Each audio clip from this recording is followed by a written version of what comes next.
All right, so first thing I'm going to do is I'm just going to talk through a little bit of gear.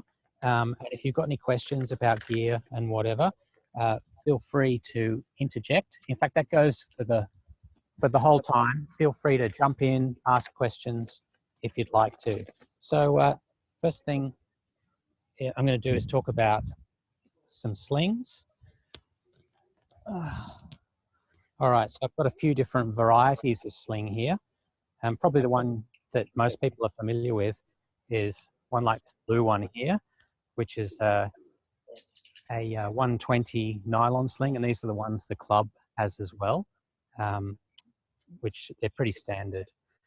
So when people talk about a sling, what they're actually talking about is this sort of flat style material, and it's been machine sewed.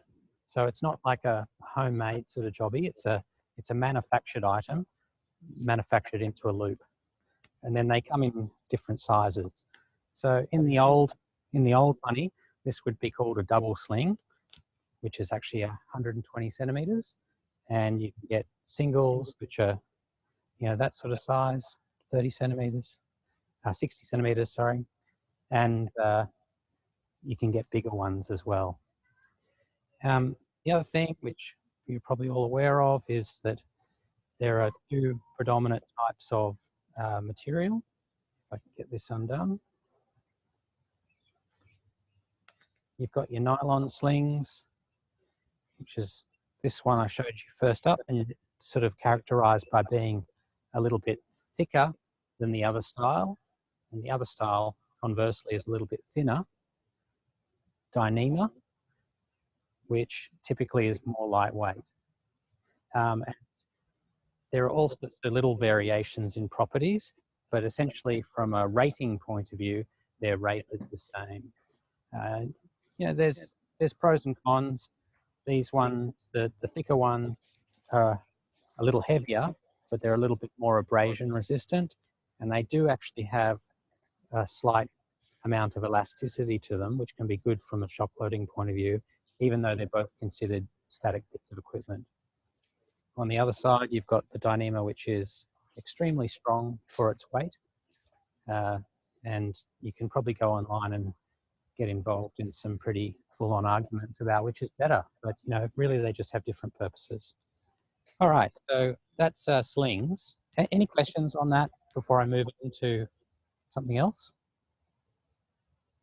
James, sorry, yeah. James. So with the Dyneema and these what do you call them, double slings, they're both of them have the same amount of stretch. Is that right? So no, like from a technical pure rating point of view, they're both considered static, so they don't have, like, they're considered not to have any stretch. But in the real world, materials operate in a different way. So these are two double slings. One's nylon, one's Dyneema. The nylon one will actually stretch a little bit more under an extreme force, like a fall or whatever. So they're a little bit more forgiving and don't shock load quite as badly. The other thing too about Dyneema, it's incredibly strong for the weight, but it tends to fail catastrophically when it fails. So it won't break, and then suddenly it'll just totally fail.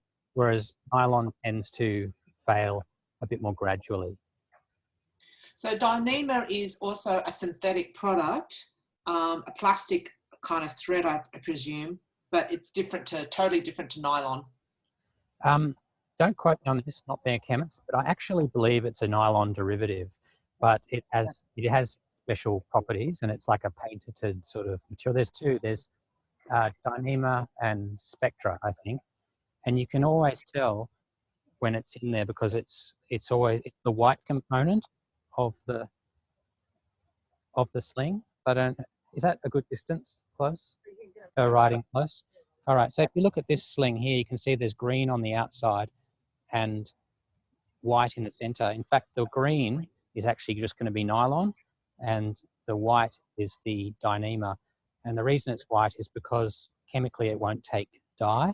You can't actually dye it.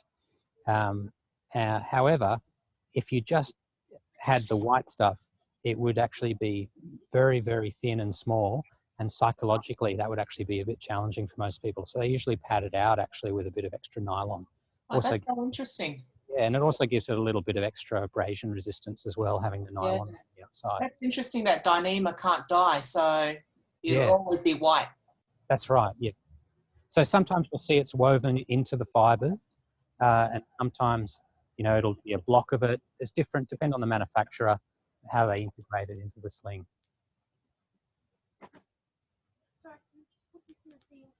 Sorry, James. Yeah, you got some shoppers coming behind you. You're on camera. You're on camera.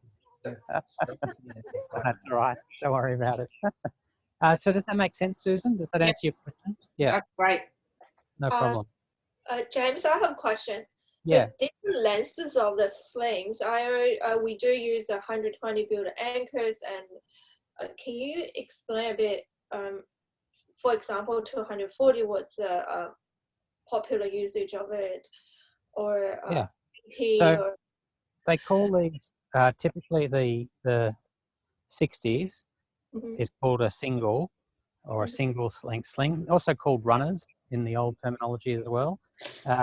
And they are good for carrying gear. They're good for alpine quick draws. They're good for racking stuff over the shoulder. So they're used a lot. Typically, the 120s are used for anchor building. None of this is exclusive. People often have a range of gear on their harness. And you'll find that in sports sort of setups, people often don't usually have much other than the 120s these days.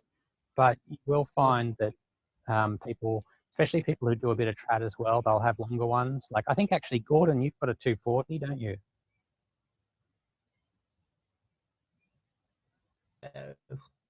Yeah, a 240 I think is the most versatile sling you can have for a variety of. Yeah, you'd be up for the 240. I knew it. I've got a 480 as well.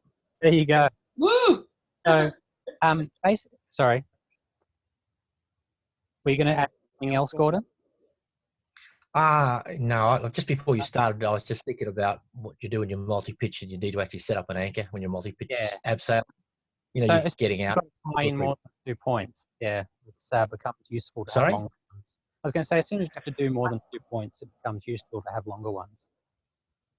Oh, yeah. Yeah. Definitely. Definitely carry a 240 no matter where you go. There you go. The question, the longer your slings, the more things you can do with it. You can always make a long sling shorter, but you can't make a short sling longer. So it gives you a little bit of versatility. But if you're just going to a sports crag for the day, in reality, 120s, you're going to Bangor or something like that, you're mostly going to want a 120 for setting up top ropes and that sort of thing. Maybe I haven't been out to a difficult area too much. I have got 240, but barely have got any chance to use it so far. Yeah. Like multi-pitching, you need to set up unusual anchors, trad, that sort of thing. You'll definitely find a use. I tend to find that when I have gear on me, find a use for it, and if not, I use something else. So yeah. All right. Any other questions on the slings? Did I answer your question there, Nicole? Yeah. Okay. All right. So the other thing that you'll come across is cord. So one thing I talked about with slings, with nylon and especially with Dyneema, is that it's machine sewed. So you'll see that it's joined with these bar tack strips of stitching. So you can't buy essentially a piece of Dyneema or nylon. Actually, nylon webbing you can tie together yourself, but it doesn't work out particularly well. And Dyneema, you can't actually tie it with a knot that will hold in a safe way. So they're always machine manufactured in loops. On the flip side, though, you've got cord, which you can buy and comes in different sizes. It's also static. And what you can do here is you can actually buy it by the meter to whatever sort of length you want. So here I've got two examples.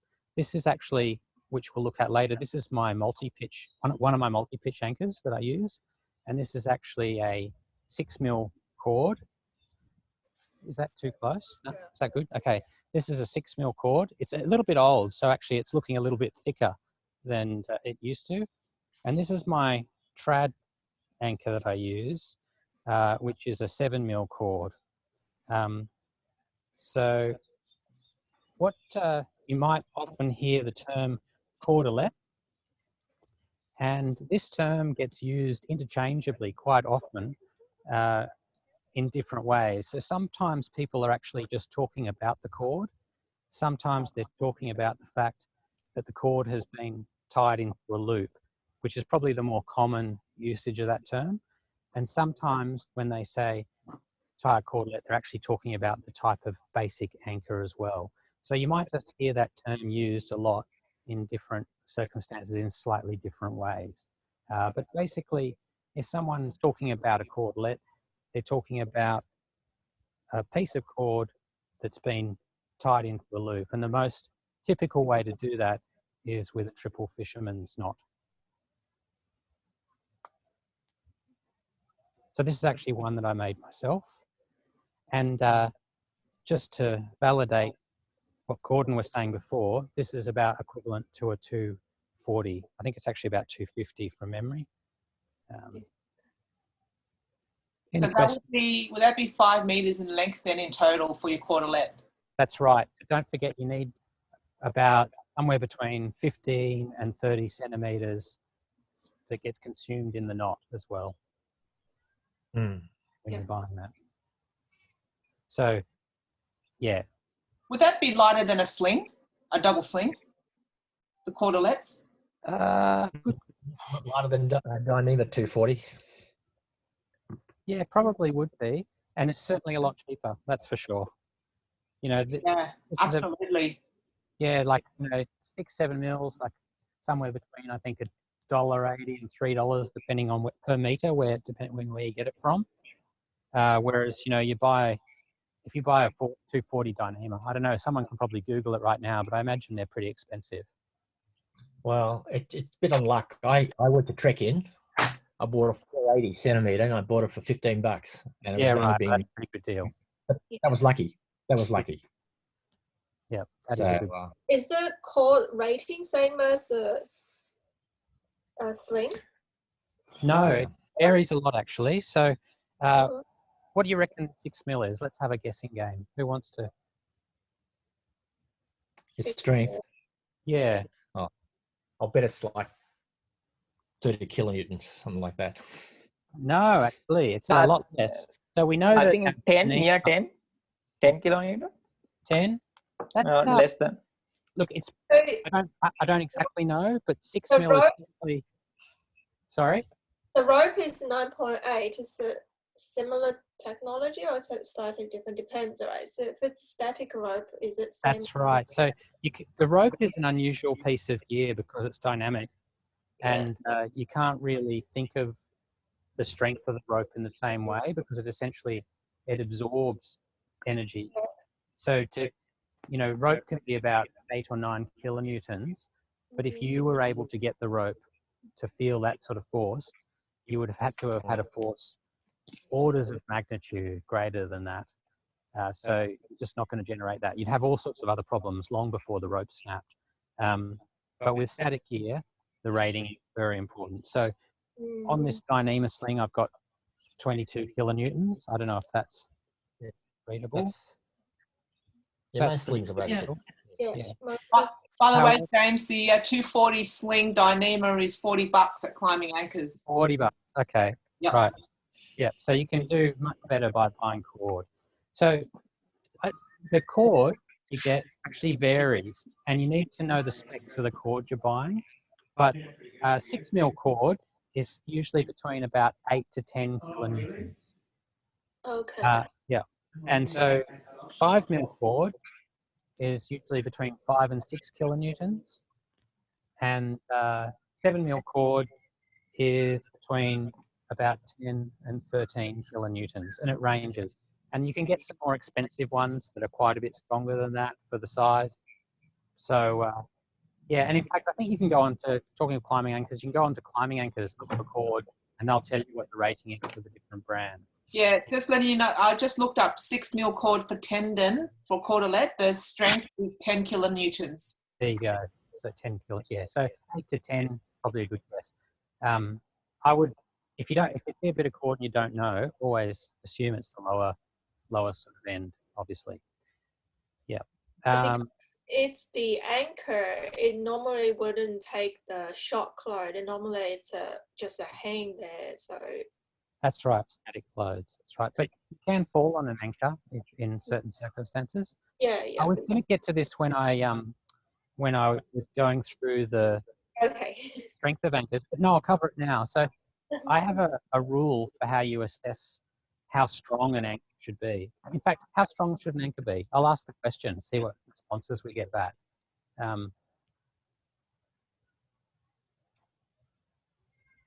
It's like a test that DMM have done. Is that what you mean? Where they set up Yeah, an anchor? look, there's no 100% perfect answer here, but as a general guide.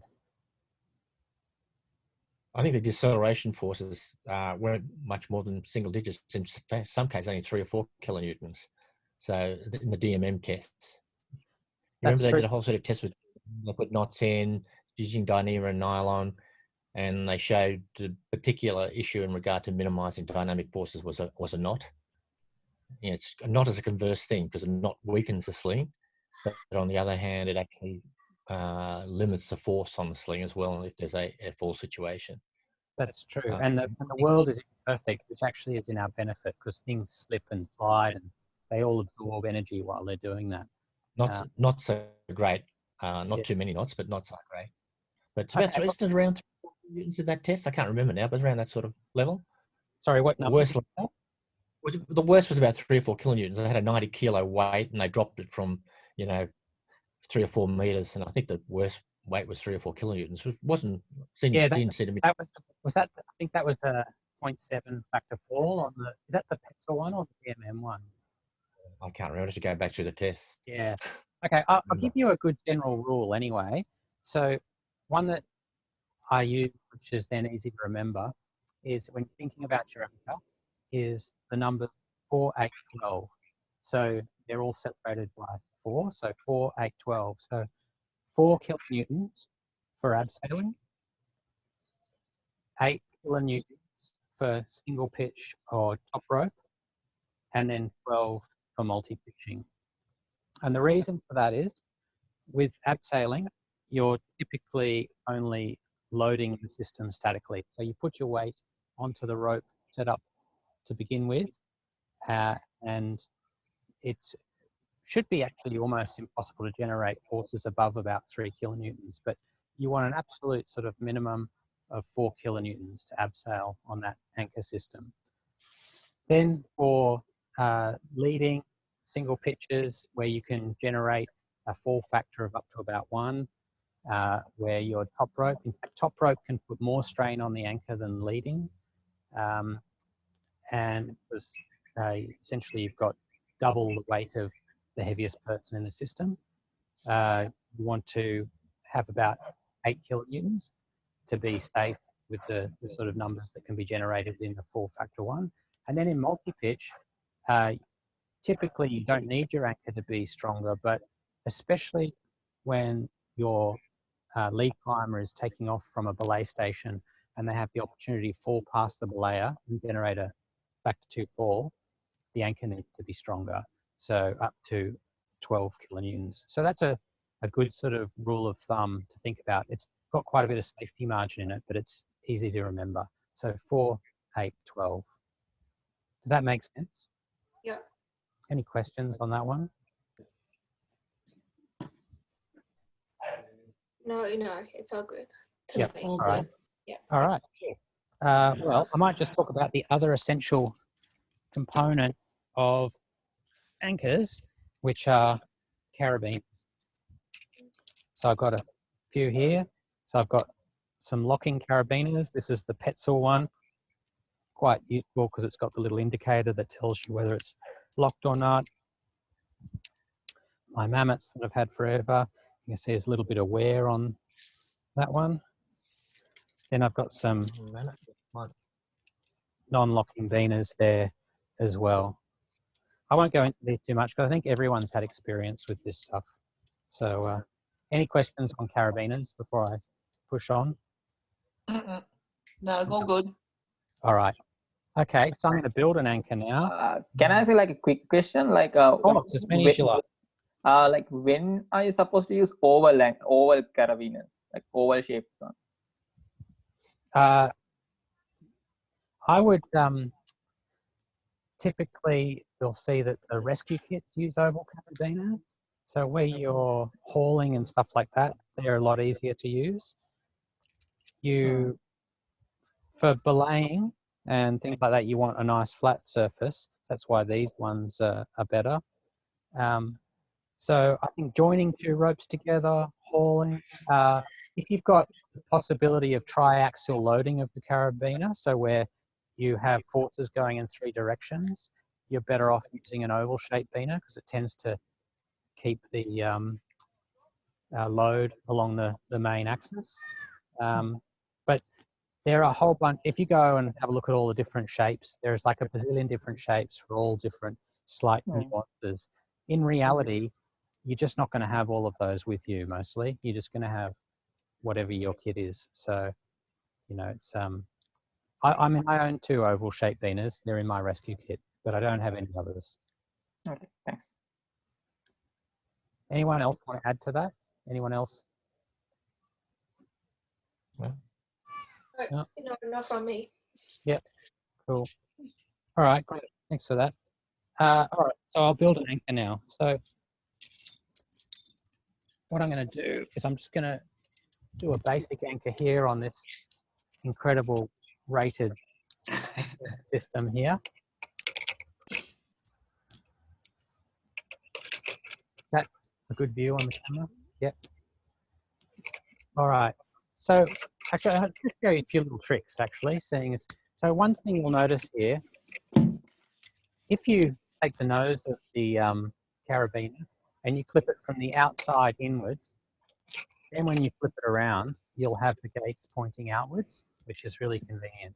So I often see people, especially when they're fairly new, is having to flip these around a few times to get them sort of the right way. But if you just remember to clip inwards, then they'll end up the right way. So I'm going to put the sling on. I no longer need to touch this one, so I'm going to lock it straight away. I'm going to clip the other side. I no longer need to touch it, so I'm going to lock it. All right. Now I'm going to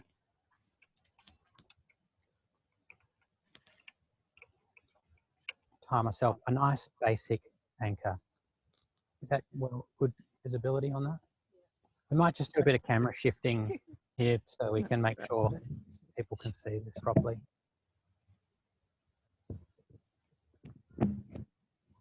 All right, so I might just talk through the parts of the anchor just so we've got a little bit of language in which to talk about this. Something else you'll notice is that I kept the stitching here out of the knot and out of this part here where the carabiner connects. So these parts here that go to the 2 pieces of fixed protection are called the legs of the anchor. Makes sense? This loop down here is called the master point, and it's essentially the main attachment point for the anchor. That's the thing that it all builds towards. And this area here that sits behind the knot is called the shelf. And we'll talk about that a little bit more later. Thing to remember is that all anchors have legs, they have master point, some sort, but they don't always necessarily have a shelf. That's something to be aware of. And I might talk a bit more about clipping the shelf and stuff later if we have time. All right, any questions on that before we move along on this basic anchor? All good. All good?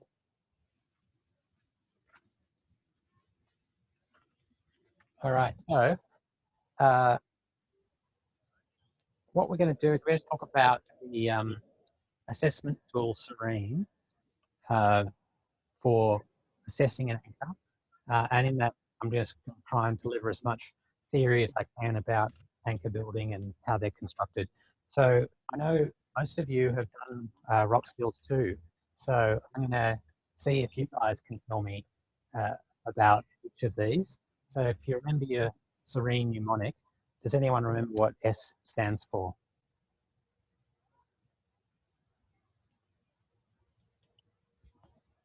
Hit your buzzers Solid. now. Solid. Solid, strong, yeah, both of those. And what do you think it's referring to? Bolts and the rock that is connected those bolts, like whether it's moving part, like a chip on piece or something like that. Yeah, that's a great answer. So there's a few things to think about. So the rock surrounding it, I won't actually demonstrate how to test rock here. This is something you actually need to go out in the field and do, that you can, you know, bash it with a beaner or whatever. And there's a place at Alfred's Point and a place at Mount York where you can test some bad ones, which is really useful to hear what it sounds like when it's wrong. But the rock and these bolts are something you don't have much control over. They're sitting out in the environment. They might have been there for 30 or 40 years. So assessing that fixed protection is a really important part of evaluating the anchor, making sure that it's strong and solid. The other thing too is to assess that all of your componentry is strong. And this was the assessment that I was going to say about before, the 4, 8, 12, just making sure that the gear I've got is fit for purpose. So I've got these are rated to, I think, 24 kilonewtons. We know that's 22. So, I mean, as far as my gear goes, it's far in excess of anything I need. Does that make sense on the strong side of things? Yes. Yep. All right. I'll scoot through this a bit. Does anyone remember what the next one is? Equalize. Equalize. Excellent. Nice work, Nicole. All right. So tell me a little about equalized. Why do we bother? Because it need to go to the direction of where the climber is coming from. Yeah. So both legs can actually has no loose parts. So the fourth one just hang on one bolt. It actually equalizes for both. Yeah, that's great. Excellent answer. So we're essentially trying to share the load between the bolts, and we're considering the direction of pull. So remember with the direction of pull that it's not just about, say, where the climber's coming from, but there might also be a ledge here. So there's a three-dimensional aspect to where that's coming from. So a really good way to actually equalize the anchor is to pull it and use another carabiner to keep the tension in it. Find the spot where you want to produce the knot, and then use that carabiner. And you can see now I've equalized this off to the right-hand side. Make sense? Yes. Yeah. Are there any other things that we should think about here with equalizing? Sorry, James, can you, what happened? You just pulled in the direction and then you just did the knot, or did you hold the middle bit? And I'll then demonstrate it again. I'll demonstrate. Yep. Thank you. No worries. So I've got it now just as the two legs going up, and I've got the two loops here, which I'm pulling tight, and I'm moving them to where I think the direction of pull is. So let's say there was a ledge just over there, off in this direction. I can pull it this way. So I've got it sort of tight. I run my hand up the legs to the point where I want the knot to be, and then produce the knot there. And you can see now that's nice and equalized for that direction over there. Oh, great. Cool. Thank you. Yeah. There's something to know about equalization. When the legs are not the same length, the physics of this means that, in fact, this bolt here will take more of the load. Now, there is actually some rules to work out what that's going to be percentage-wise, and I can never remember them. But this one will take like 60 or 70% of the load, and that one will take whatever's left, and there's no way around that. That's just physics. But what we're trying to do is, to the best of our human ability, equalize this as best we can, so that we're sharing the load and maintaining some redundancy. Yep. That makes sense? Yep. That's good. Yep. Okay, so with the equalization, is there anything else that we should consider? Actually, what I might do, just before I move on to that other point, I might just, another sling here. I might just demonstrate, if I've got, quite often out in the wild, you'll have offset bolts like this, or some other sort of strange configuration. And I just want to show you how that thing I was just doing before works for this scenario as well.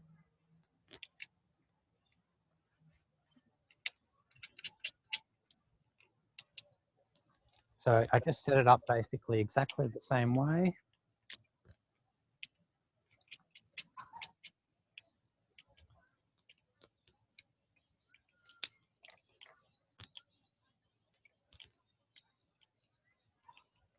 Okay, I've got that nice and equalized for down in this direction. Makes sense? James, can sometimes when you see offset bolts like that, is that because and sometimes you see horizontal bolts, is that because that's just the best rock, the placement for the bolt in the rock? So it doesn't really matter if the bolts are offset or horizontal, like there's no advantage. They're much easier to work with when they're horizontal, and that would be the preference if you're bolting, but sometimes it's just not possible. And then also, sometimes there's some strange bolting out there. You just come across stuff, you're like, what was going on here? Or it might be from a different era. There was no real best practice around it. I think if you saw anything modern that wasn't horizontal, it'd be because they'd made a decision about the rock that it was better to do it that way.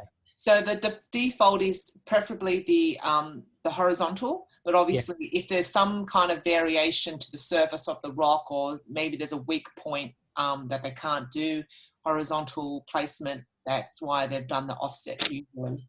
That's right. Yeah. In fact, this type of equalized anchor is actually, in terms of a relatively modern thing. I'll just show you the way anchors used to be done. Is, first of all, they didn't have all the sort of gear that we have. They'd often do it from the rope. But what they would used to do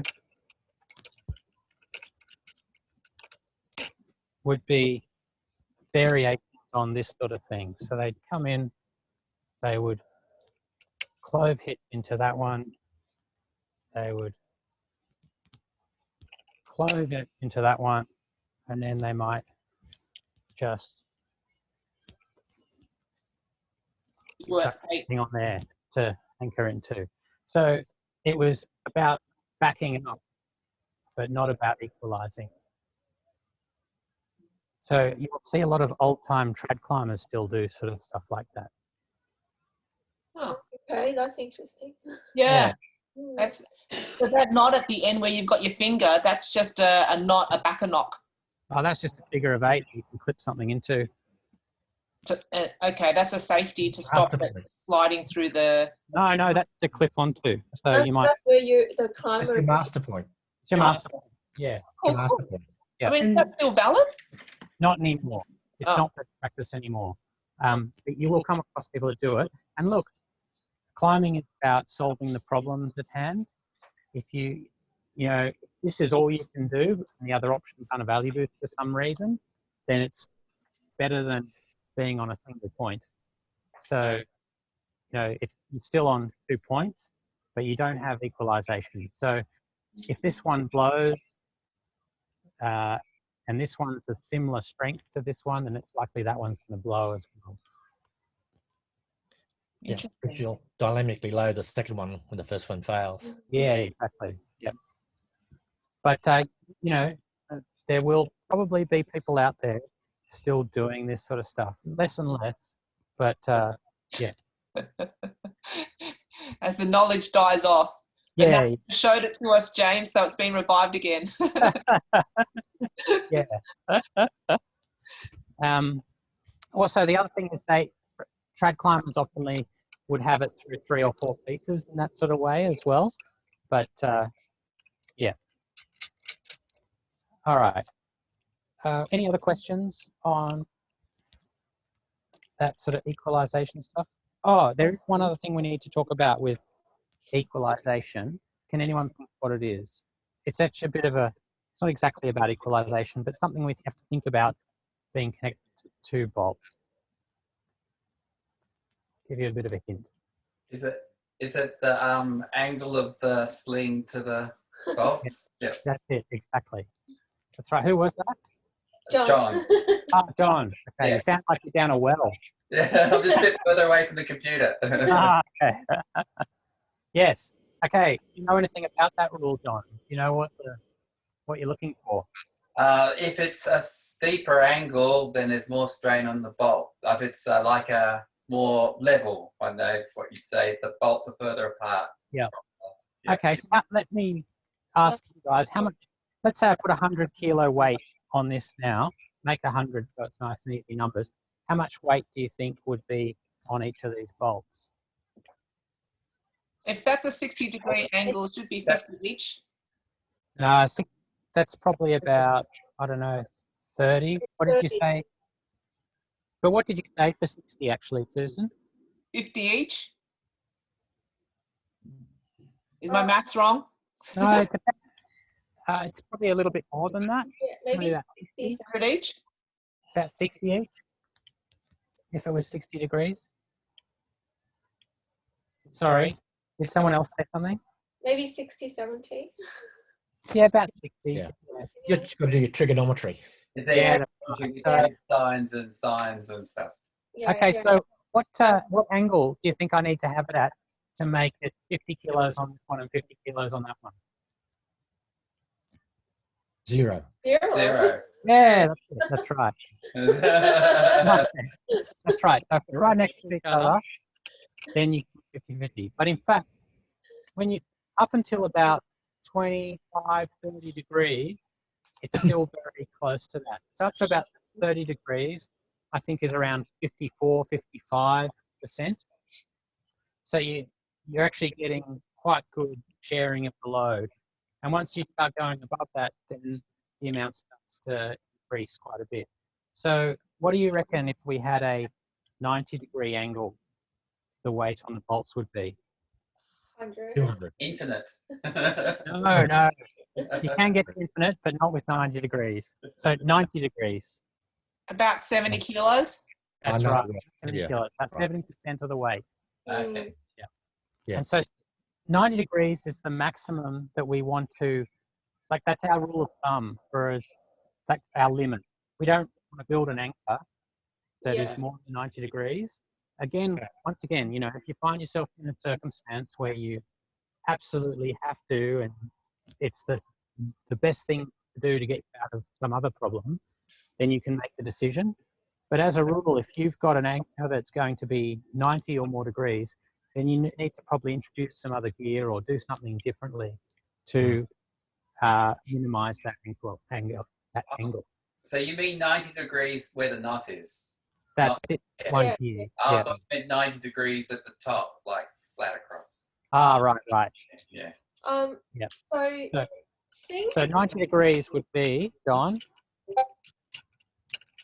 would be something like that. Yeah. So you've got about 70% of the weight on each anchor. So it's still shared, so it's pretty good. Still reduces the impact on the bolts, but that's about the limit that we want to go with. So someone said 100% somewhere, and 100%. I said that because I thought you meant to have the two. Oh, I said total together. Yes. Yeah. Okay. Yeah.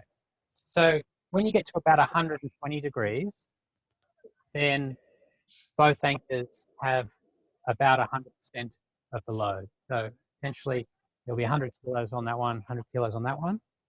And then as you go up to, say, an angle of 170 degrees, it's about 550%.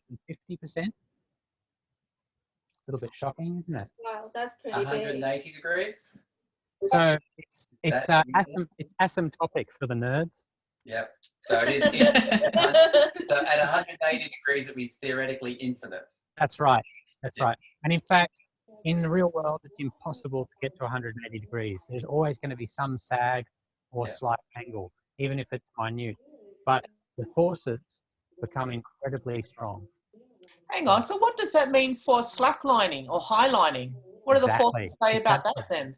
So you're Exactly. talking about 180 degrees. It's 5 times or nearly 6 times Yeah. the force of the person. So if you're doing a high line and you weigh 100, so the forces on the anchor are just close to 600 kilos. That's right. Exactly. That's on why. Have you seen the anchors they use?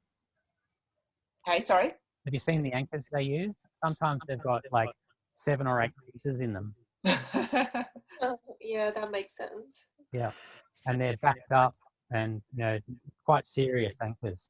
So in fact, the tighter you make the rope in highlining, the more force you put on the anchor. So yeah.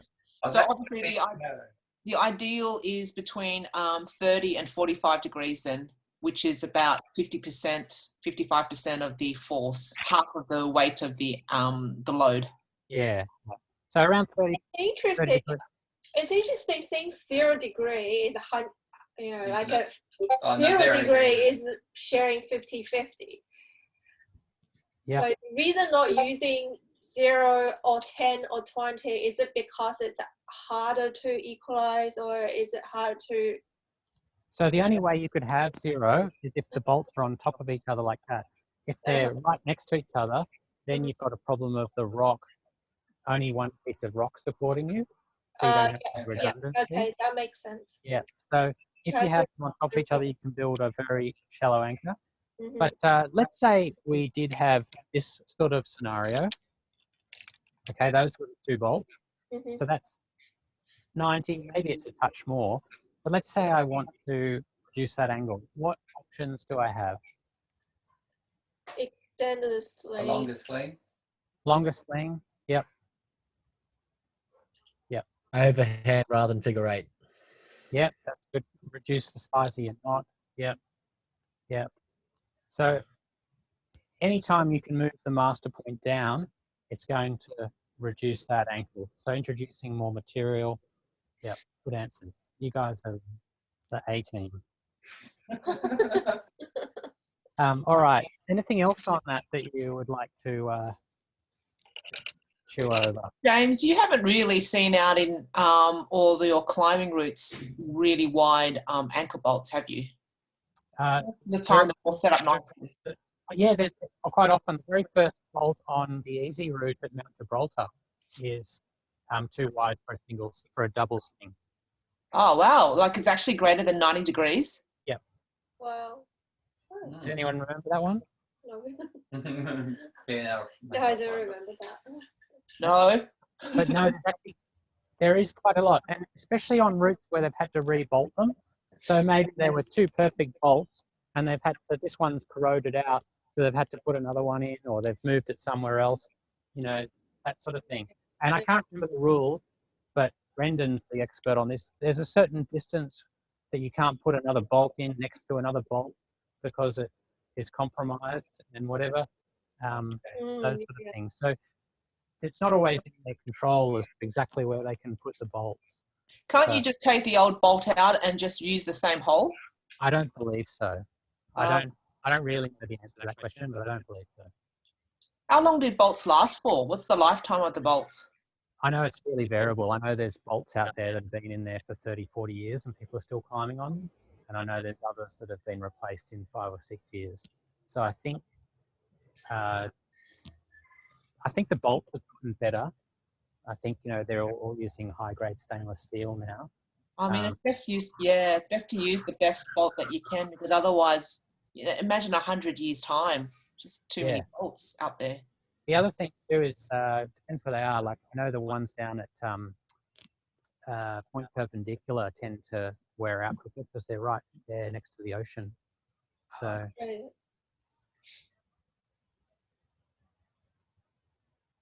yeah, look, I don't have good info on that one, but I'm sure we could find out. and No, look it's it up. good. It's Yeah. good. Thanks, James. No worries. Anything else? So for these knots, you can't really changing the angle of where the climber is. Change the angle of of what? You know, the direction where the climber is. So from the bottom to top, sometimes, you know. That's right. It's a static sort of setup for Yeah. a specific direction, of course. That's right. Yeah.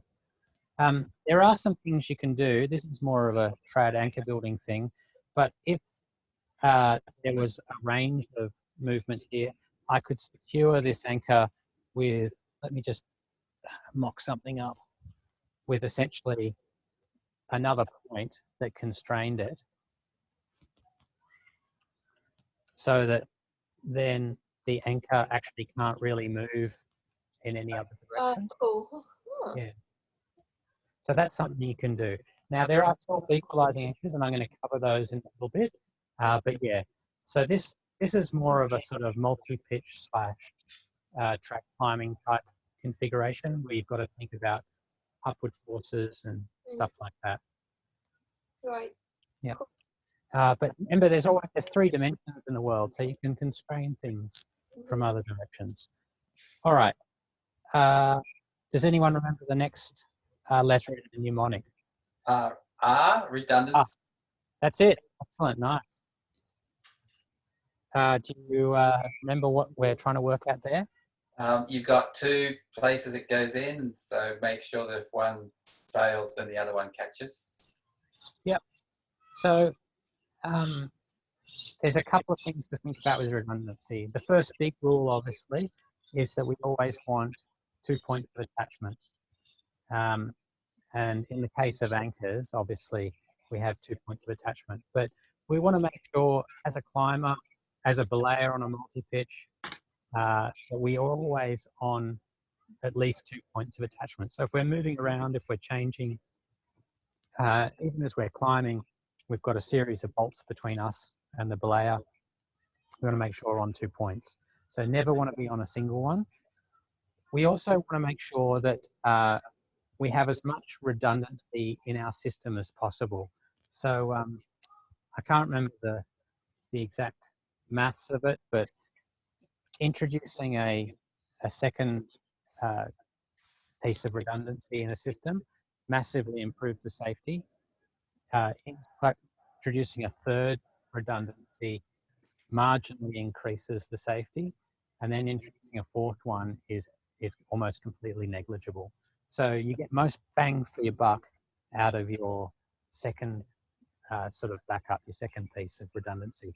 And there's some maths associated with that I don't know. So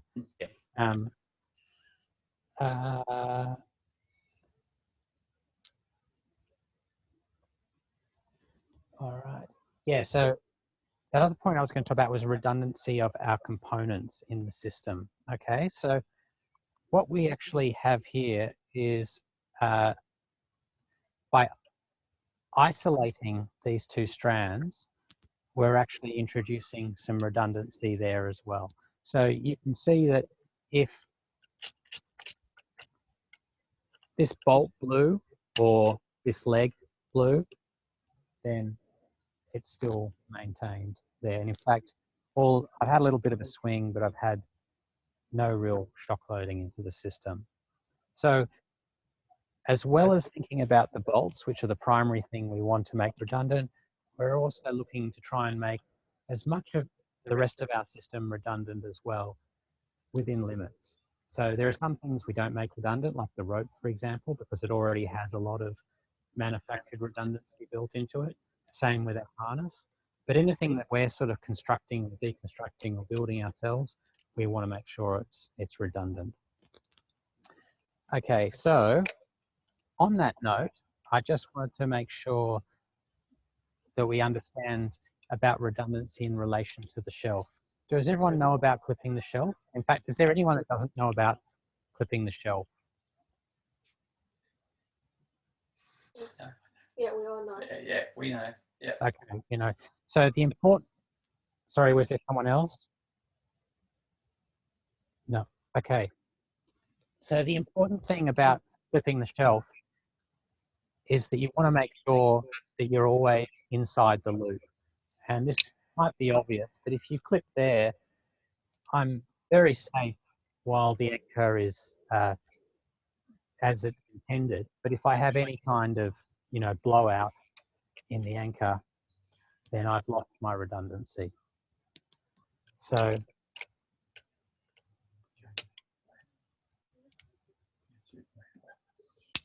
clipping the shelf, making sure I maintain that redundancy in the event of a failure. So in this case, it's clipping one of the strands from each of the legs. So as a general rule, when thinking about the shelf, you should never clip the shelf on an anchor that you don't understand. So if you're not 100% sure about what's going on with an anchor, you should avoid clipping the shelf because there can be circumstances, especially when slinging natural protection, that sort of thing, where it looks like you have a shelf, but in fact you don't have a shelf. So it's just something to be aware of. Master point's always going to be solid, but you've got to be absolutely sure about what you're clipping when you clip the shelf. All right, I think it covers all the points I was going to make about redundancy, unless there's something else anyone wants to know or has a question of. All good. All good. All right.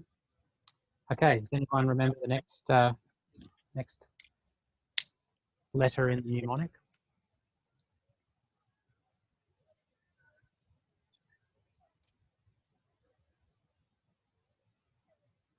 Extension. No, you're No close. extension.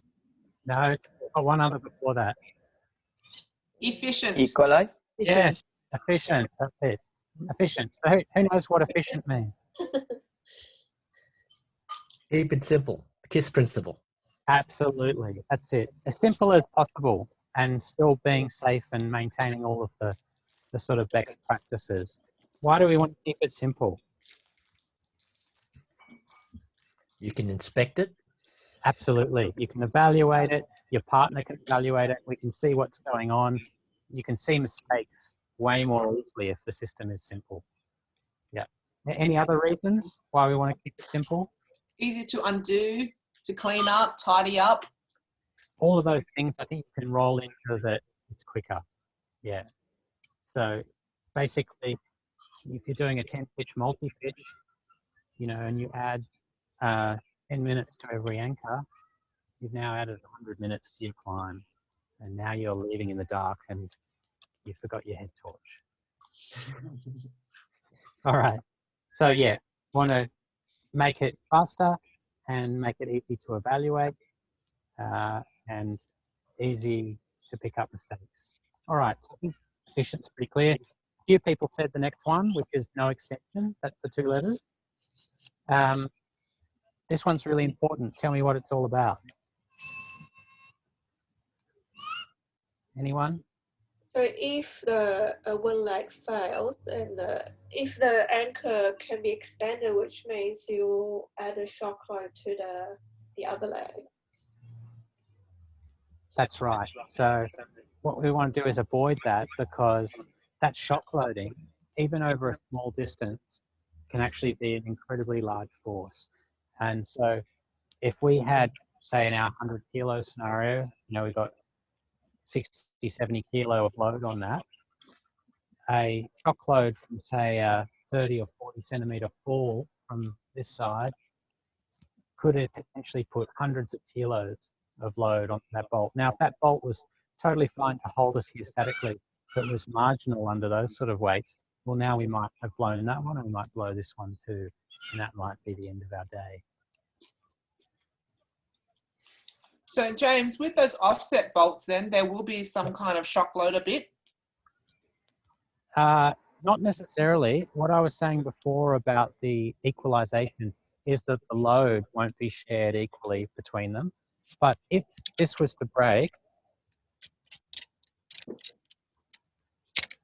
this is already still under load, even though it's not, in fact, it's the other way around, sorry. This one will be more heavily loaded So what will happen is this one was already under load. It'll now experience more load, but there'll be no fall. There'll be nothing in free fall in the system, and it's a period of free fall in the system that creates the shock load.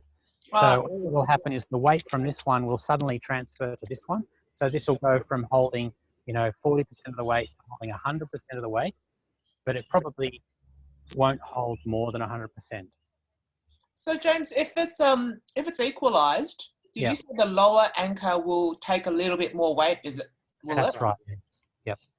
Yeah, and that's to do with some physics to do with the length of the legs.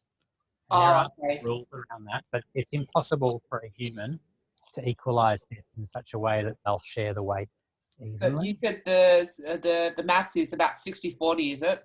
Yeah, look, don't quote me on that. You're probably better off going and looking up like one of those websites that go crazy sort of stuff. But yeah, it's just something to be aware of. So especially, again, coming back to trad climbing, if you've got a vertical crack and you run all your pieces up it and you put 5 pieces in it and you've got a really marginal piece at the bottom, that's not really very ideal because that marginal piece at the bottom is going to take all the load. Sorry, James, you're going a bit broken. Up a bit higher. Yeah, and in this situation, the reality is, if you're any of the sports crags around town, popular spots in the mountains, these are going to be 30, 40, 50 kilonewton volts. So you're not going to experience any kind of shift with that difference. But it's just something to know, just something to be aware of. That's interesting. Sorry, James, you're breaking up a little bit. Oh, I've lost audio. How did it die? Okay. Can you guys hear me? You're echoing. Yeah, we can hear you. Yeah. Maybe just turn the audio up on that and I'll fill this one. Sorry, the battery's gone dead on this one. I could have kept charging that one. No, it doesn't matter. Can you hear me now? Yeah. Yep. Okay, great. Did you have anything else to say on that? Because my audio died of my headphones. No, that's really interesting. So this is going to be more, you'd have to note those kind of forces for those offset anchors, especially for trad climbing.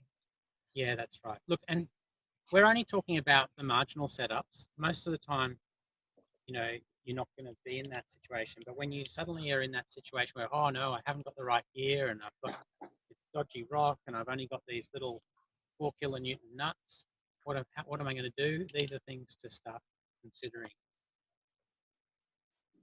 Yep. That's good. All right. Okay, so I think I covered everything on shock loading. Anyone else want to know anything more about shock loading?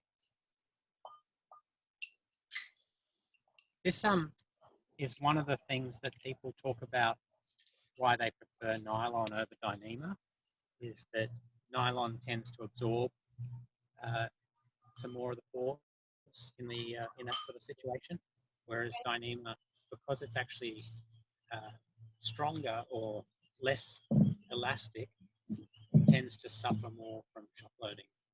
How about the cordlet? The cordlet. The cordlet. The cordlet? Cordlets are typically made from nylon as well, so similar to the webbing. It's the same. Other than weight, is there anything that Dyneema does better than nylon? It's typically actually stronger for the weight, and it's I guess lightweight is its key thing. So the plate, you find people use it for alpine quick draws because it's lightweight and just take space. And I don't know this to be true myself, but I've heard that people climbing in sort of alpine conditions prefer it. It performs better in that sort of environment. But I actually have no experience with that myself. So that's just what I've read somewhere. Okay, so if weight's not a concern, then we should go nylon for safety. Yeah, look, and it's cheaper as well. Yeah.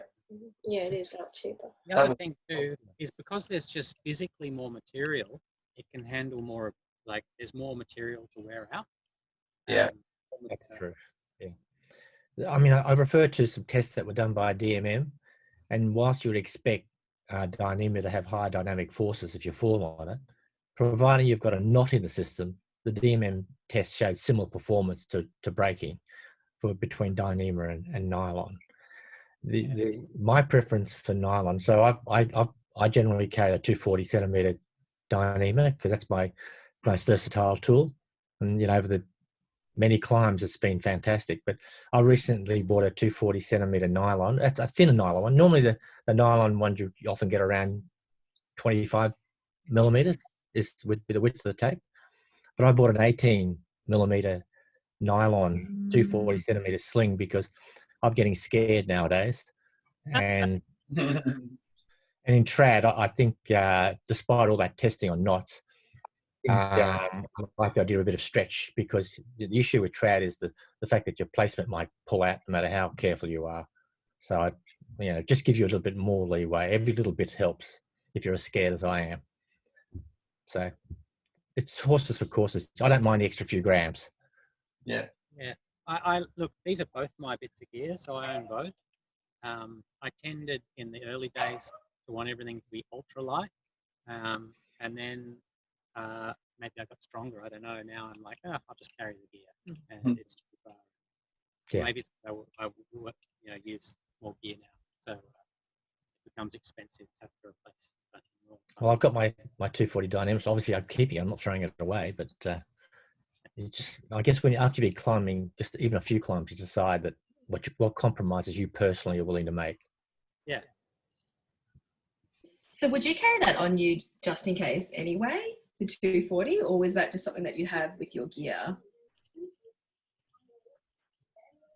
Is that for Gordon? That's, I guess, for Gordon and I for you, James. always carry my 240 Dyneema, Okay. no matter what I'm doing, because Right. I like 240, particularly. I know this sounds something different, but when you do multi-pitch abseiling and you want to put a safety line in that's retrievable, your 240 centimeter Dyneema is actually a very handy safety line which you can retrieve very easily. Yeah, So, that makes sense. Yeah, I mean, essentially that's what I'm doing as well. I just don't have a 240 Dyneema. I've got 240 cord, basically. Yeah, that's the same thing. Same thing, yeah. Depends on what you prefer. Right. So when I'm going, like, just to say a local sports crag single pitch, I take, and I need to set up top ropes for someone, I take just regular 120 slings. And if I'm doing, climbing for me, like multi-pitching or whatever, I take my 240. Cord left. Yeah. So don't forget that the 240 Dyneema, that was $40, and it's super light, and I bet it'll when you wrap it all up, it'll be super small compared to James's cordelette there. It's a bigger package, so it's up to you people. Yeah. Do you carry 2 slings when you be doing that, just in case? 2 slings. I just heard 2 slings. What's the question? You carry 2 slings when you go up, like a backup sling? I've usually got a few spare bits of gear, because you never know if you're going to need to aid climb a hold or something, or who knows. I mean, in fact, I went out a couple of weeks ago and I had an abseil that was too long for the rope, so I had to extend the rope while I was on the rope. Needed slings for doing all that sort of stuff, to prussic up the rope a bit and do all sorts of stuff. So it never hurts to have a little bit of extra gear on your harness to get you out of trouble. And carrying an extra sling, a couple of prussics, as well as your anchor, probably a good idea. Okay. I think you should always carry a minimum safety kit. You should always carry your prussics. Yeah. Come to Susan's prussicing workshop and she'll show you all about it. Yep. Yes, we did enjoy that one. Yeah, we're thinking that I forgot to. All right. So any more questions on SERENE, or I'll push on with the rest of it? Good. Okay. All right. So you've probably all seen this one. I'm just going to talk about it because it's just important to be familiar with it and to understand what the story with it is.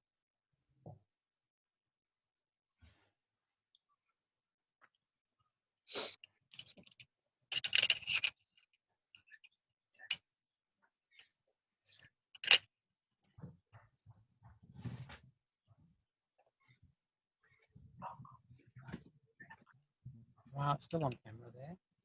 Just got the knot. Yep. All right. What do we reckon about that? Nice and simple. I like it. Perfect.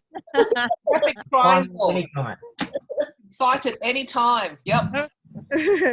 It's good for suicide. Good for suicide. Okay, so why is it bad? It has a pseudonym. That's why. It has a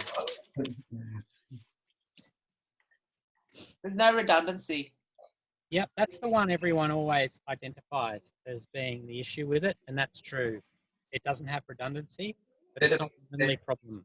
bit of extension problem when if Oh well, you won't. You'll have no extension problem because you'll be falling. if Infinite extension. Actually, that's not. Sorry, I was too glib there. yeah, It's bolt breaks, and this is contained. You probably won't actually have much extension. It probably will remain loaded most of the time. You might get a little bit. how wide the bolts are, isn't it? Wider bolts be more extension. That's true. Yeah. Look, it wouldn't be ideal. That's for sure. Maybe just come back to thinking about the angle of separation. So what angle do we have here? It's 180. We have 180 across the top. That's right. So now this is not actually the same as having a pure 180 because there's some other stuff going on here with these legs. So in fact, this 180 is modulated a bit by this, but it still puts significantly more strain on the bolts than having two distinct legs. You'll be able to Google for some maths on that as well. I can't remember what the numbers are, but essentially you fall on that, you've got no redundancy, and you're putting a lot of extra strain on the bolts as well. So if the bolts are marginal, it's quite dangerous. Cool. Does that make sense? The pseudonym is I've heard it called the American Death Triangle. That's right, yeah. And this one's easy to see. It's when people are doing unusual anchors set up in strange ways, or maybe they're having to incorporate a third leg, that sometimes people get themselves into a death triangle without realizing it, without seeing it. So it's just be a good thing to be able to work out when that's happening. So let me see if I can make something that doesn't, let's say we had 3 bolts that we wanted to incorporate, and I did something like this.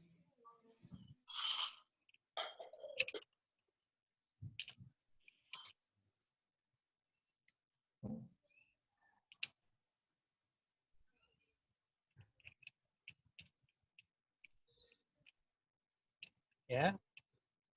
You might at first glance go, oh, that looks like a pretty good anchor. But in fact, we've got a little death triangle still happening in here. Yeah. Does that make sense? Yeah. Yeah, you kind of make that mistake if your sling's not long enough. Yeah. Yep. So what what you do is you do a clove hitch at on the 2 anchors to the left. That'll isolate them. Does everyone know what's going on there, or do you want me to demonstrate it? So what Gordon is saying is that we work a clove hitch in there. Notice I just moved that to get the stitching out of the way. This part here becomes essentially load free between the two, which is our death triangle-y part.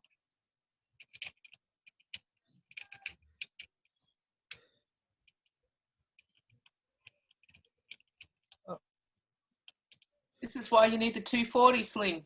That's right. Yeah. But you may not have one left over. So this is what you got.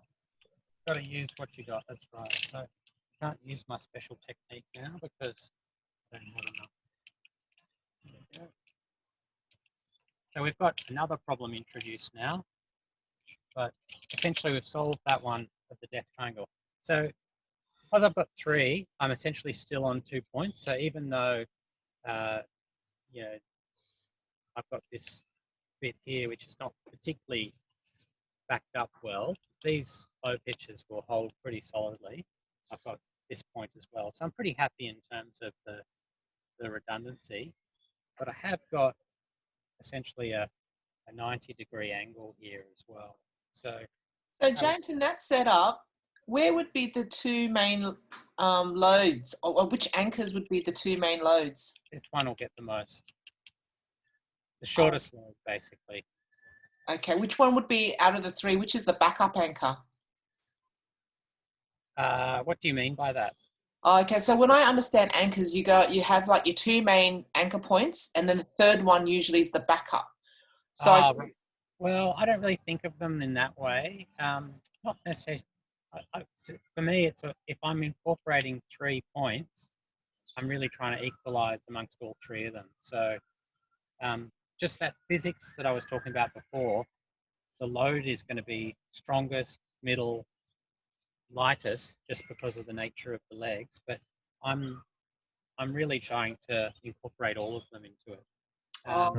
Yeah, in some sort of, I mean, you can do some things where you back up a bolt, like, let's say. Okay, so I see. Your Like a backup would be more something like, let's keep that on there. Let's say I then did this type of scenario.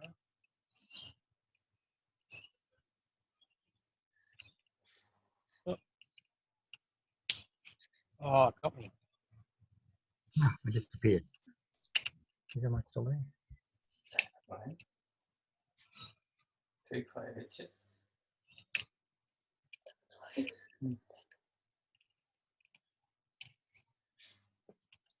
Yeah.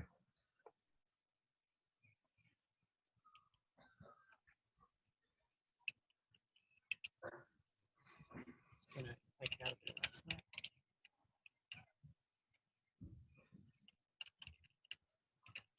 So in that sort of scenario, this middle one's not contributing to the equalization, and it's acting as kind of a backup to this one. So I don't know exactly why we're doing this, but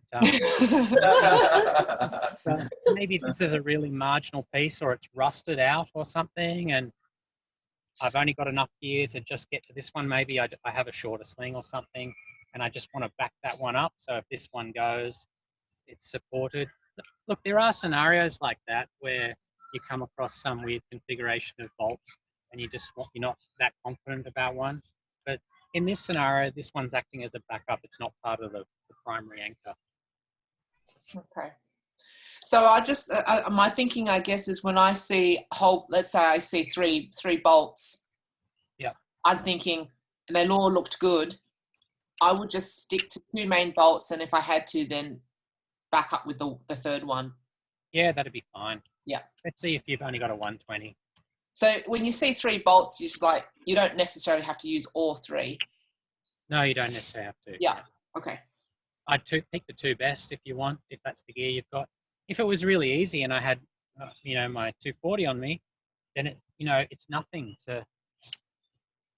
Well, in fact, I've got it right here. So usually what I do here is I just put a clove hitch in the first one to keep my knot out of the way.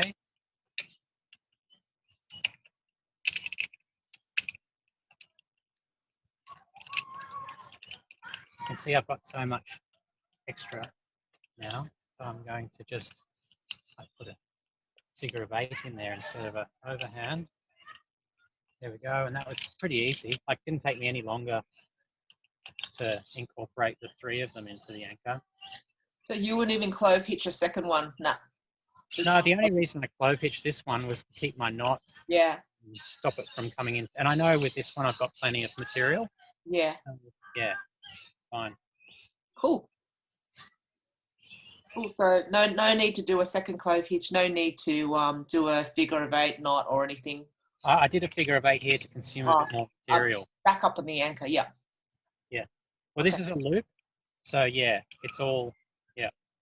Yeah. You can have open chord anchors as well. And if you're doing that, then you might need a backup, but that's for more trad anchors. So, yeah. Cool. Yep. Make sense? Yeah. Okay, any other points on that people want to make? Or questions? None from me. Okay, I'm going to move on to self-equalizing anchors. So I'm going to give you my sort of personal view on this, but I find self-equalizing anchors quite often are I'm not saying you shouldn't use them, but they're a bit of a fad. Like people, what is the sort of saying? You know, have a hammer, everything becomes a nail. You know, so people want to just use self-equalizing anchors every opportunity they get, whereas they do have a place and they should be used when appropriate. But in reality, most of the time, a basic static anchor is going to be much better for most purposes in terms of safety. Does anyone know why? What's the main problem with a self-equalizing anchor?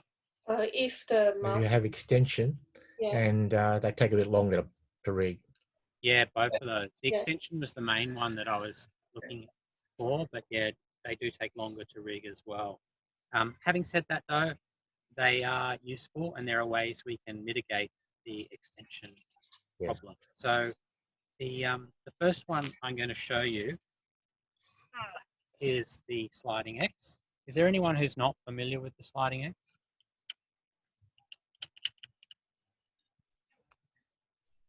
It's universal. So I'll move on fairly quickly with it if everyone knows about it. So I've clipped in that one and locked it. What I'm going to do now is I'm going to put 2 isolation knots into my sling. I'm just going to keep it nice and loose to start with.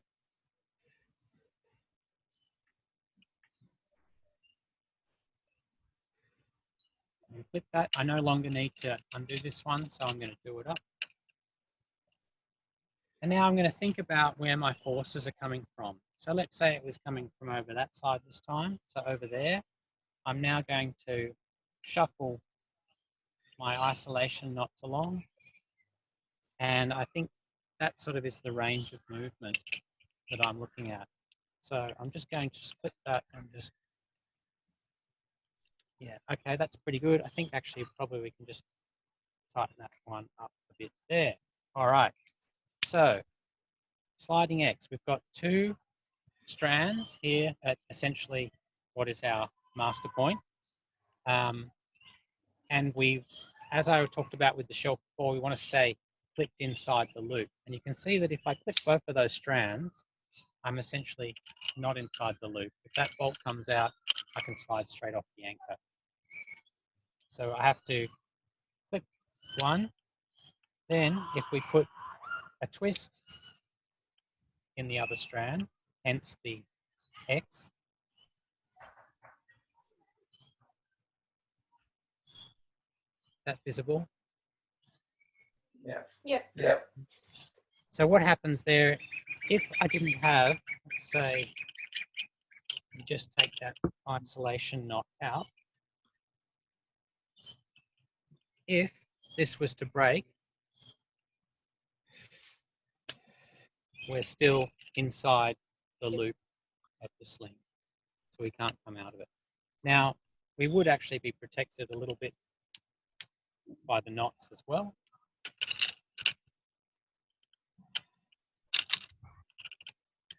So one thing I see people often do, and I've seen this in our own club as well, is there's a real habit for people to tie these anchors on the ground so that they don't have to think about it when they're up there. So they don't know what the bolts are going to look like, but they prepare this anchor. And so they put a couple of knots in, then they climb, they get all the way up, and it happens to be, who knows what configuration up there. They clip in.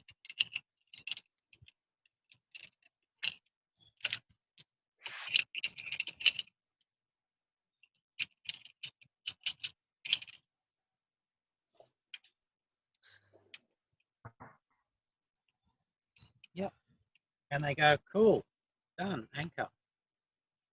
What do you think about this? Extension. Extension. Extension is massive.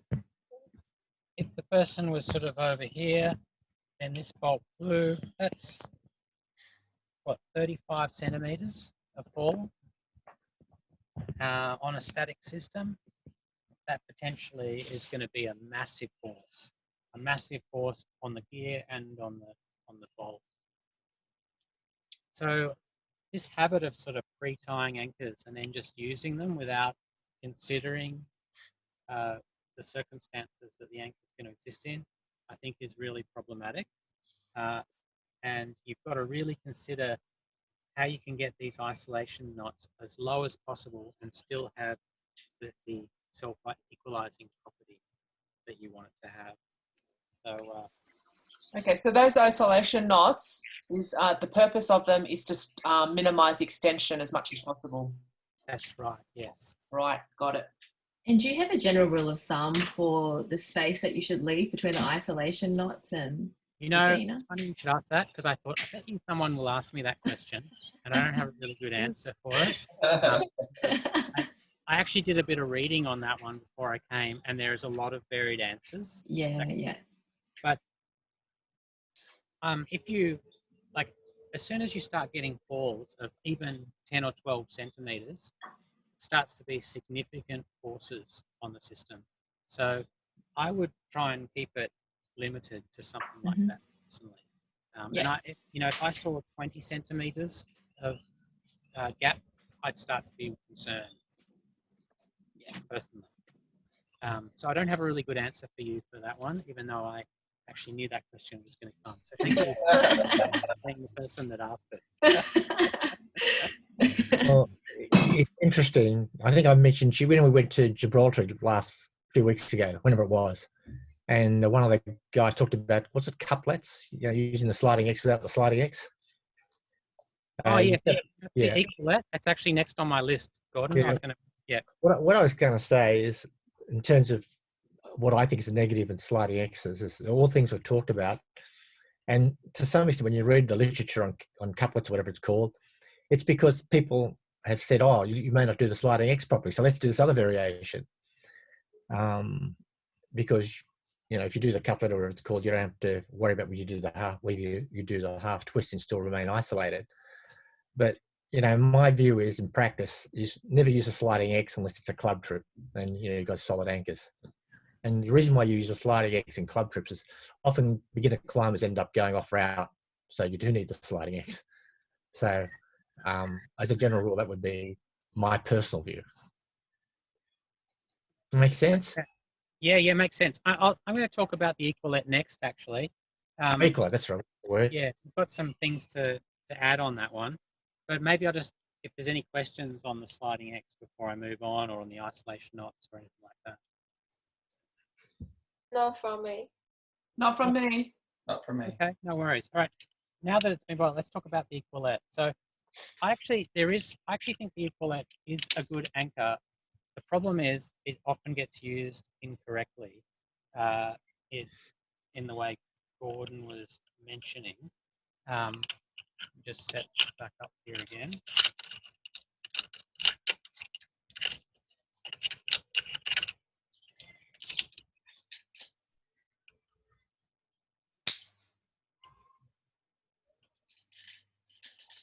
So the equalet is set up exactly the same way that you set up for the sliding X. So you've got two isolation knots.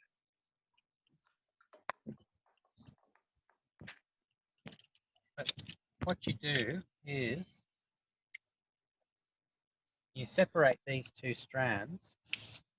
You take two carabiners, you make them opposite and opposing, and you clip them into alternate strands. Yeah. Now, when done this way with two carabiners, this is actually one of the safest top roping anchors you can have. that has equalization. Also, the equalization has less friction in it than the sliding X, which has one twisted around, so actually doesn't move as well. You still have all the same sort of problems as the sliding X, making sure that your isolation knots are at a good distance and not too far up the legs. But what people sometimes do is they do this sort of thing. And there are people who are totally fine with having one beaner on one strand, but you've essentially lost your redundancy. So if you had that and you only had one carabiner, you're better off just putting the twist in it and turning it into a sliding X. But if you want to use the Equalette, two separate strands, then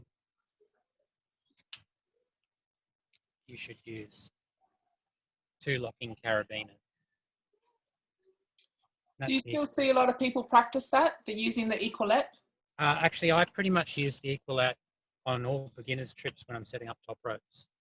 Unless, like where I need self-equalizing, like my preference is to have a totally static anchor. If the route is straight and not wandering, there's no need to have equalization. But if, you know, it crosses the center line of the route a lot and they're going from side to side, then this is my preference. But you have to have two locking carabiners in it. Yeah. Got it. I mean, How do you feel about that, Gordon? I'm just saying that if it's just a pair of you climbing, just do the static anchor is my view. If there's a whole group climbing on the one anchor, as we often have in club trips, then you do the sliding X or do the Equalette, because of, you know, amongst those reasons is people often go off route. Yeah, I mean, I don't use this for my personal climbing, but if I was taking, yeah, personal climbing, yeah, you want to save time. You still want to be safe. You know, just do the static anchor is my personal preference. I think same as you, James. Yeah, you should use static anchor unless you've got a specific reason to use this.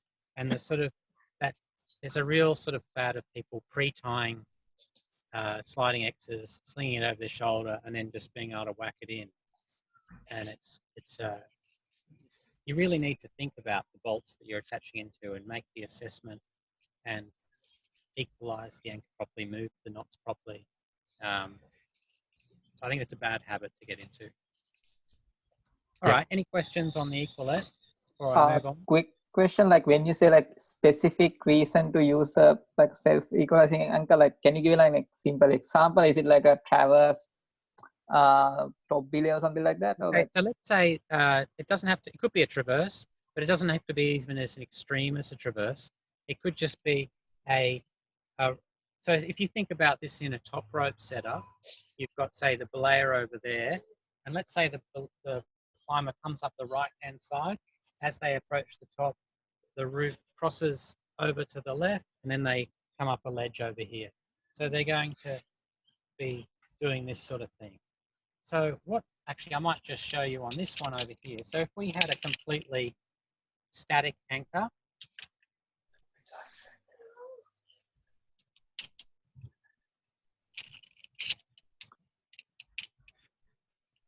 I know I haven't locked those beaners, but I'm just being efficient at the moment. Okay, got a static anchor. If the climber wanders over here, notice that we are under full load on this leg, but this leg is now slack. So I have redundancy, but I don't have equalization. So these self-equalizing anchors allow me to maintain equalization when the direction of force is going to change. And it could change for a number of reasons, because the route wanders, it's a traverse, or you're switching from belaying a seconder to belaying a lead climber. So you might have that three-dimensional change of direction, those sort of scenarios. Does that answer your question, Nguyen? Yep, thanks. Right. All right, anything else on the Equalette? Oh, good. Okay, no worries. All right, I'm going to move on to one more, which is going to be the quad, which is actually what I commonly use. And I'm going to use, you could use a 240 for it, but I'm going to use cord because that's what I actually use. So I'll keep that there.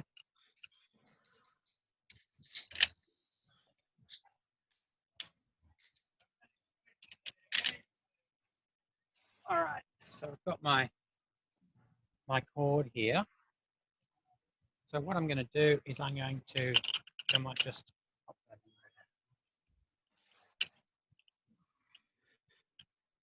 there. Keep it out of the way. So I'm going to run it all the way along, and I'm going to clip the other end. Instead of clipping it over here, I'm just going to clip it in here. So now I've got the other end has 2 loops on it. I'm going to put an isolation knot in there and another one in there. Then I've got those 2 loops. I'm going to clip in there. All right. So I'm just going to shuffle these down a little bit to minimize my extension. All right, so it's called a quad because you end up with 4 strands. Can we all see that? Yeah. Anyone can't see it? All right, now if we talk about, remember we want to make sure that we're clipped inside the loop. It's a little bit more complicated with this one. So we can actually clip either 2 strands or 3 strands, and that will keep us inside the loop. Yeah? Yep. You could actually clip 1, but this cord is not rated high enough to be safe for multi-pitching. You know, so that's one of the advantages of the quad is because it's doubled or quadrupled over, and you're essentially using 2 or 3 strands. You can use a lighter gauge of cord for the same anchor because you're getting that extra strength from the extra strands. So what this means is that I can actually clip 2 and use another carabiner to clip another 2 in a completely different direction. So if I've got 2 forces, say I'm hauling a bag or I want to be attached through the belay system to one point, but the climber's coming up over there, I can actually have 2 directions of force pulling on that anchor. Or if I just wanted to use this as a single point, I could just clip 3 strands like that. And it's equalizing.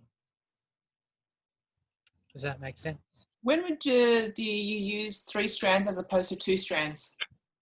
Use 3 strands anytime. Well, you can use 2 if you want, but you might as well use 3 because it's going to be stronger if you only want a single point of connection. So you'd use 3 if you were belaying a climber, and then it depends. If I'm happy to belay on the 2. 2 is strong enough. Primarily, it's if I wanted to maybe have my safety connected in here, and maybe I've got my guide mode belay device and it's pulling off in that direction, but maybe I want to sit back this way and I've just got these 2 different directions of force. Cool. Yeah. You put a clove hitch up on one of the anchors. Is that just also to keep the knot away? Yeah, exactly. Okay, yeah, so it's nothing to do with redundancy or anything like that. No, you don't have to have it there. I just find that it tends to spin around otherwise, and you end up with the knot getting in the way. That's all. Ooh. And you use this a lot for multi-pitching, do you, James? Yeah. This is my standard sort of multi-pitching anchor. But, well, when I say that, I take this 240, so I can do this quad, or I can just do a static anchor. So I switch between doing just the static overhandy figure of 8 knot, or doing this quad if I need some sort of bi-directional sort of loading situation. So, cool. Yeah, those are the 2 I switch between pretty much. Since it's bi-directional, would one direction force actually impact a little bit? Could you say that again, Nicole? You broke up. Okay, so it's a bi-directional setup with 2 carabiners. So one direction force possibly will impact the other direction a little bit. Will it'll pull you or whatever? Yeah, that's true. Yeah, that's true. Yeah. Is there still very safe to do so? Wouldn't affect the bolts or the anchor system? No, I mean it's still equalized. It's redundant. If a bolt blows, obviously you have the same Mhm. extension issue that you have to consider with any of these equalizing anchors. So Mhm. anything that has self-equalizing properties has some movement in it, therefore has a risk of some sort of shock loading. So that's sort of you get this benefit of this this equalizing dynamic aspect, but it comes at a little bit of a price. Okay. Did I answer your question properly there, Nicole?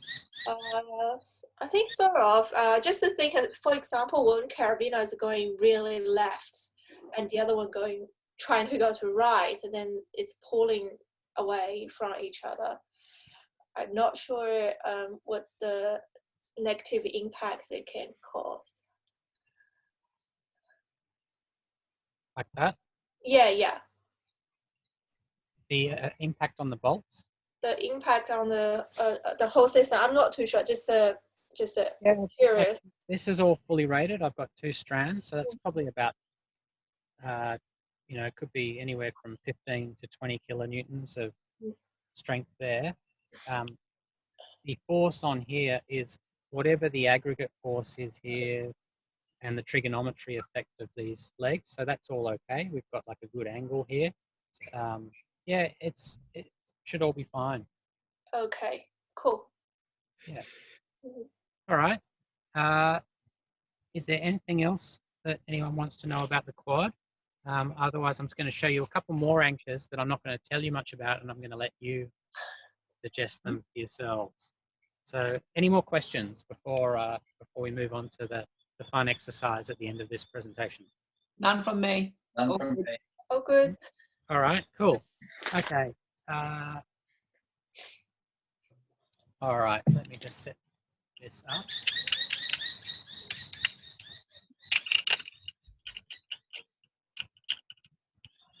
Actually, I do have a cool improvisation one to show you at the end as well.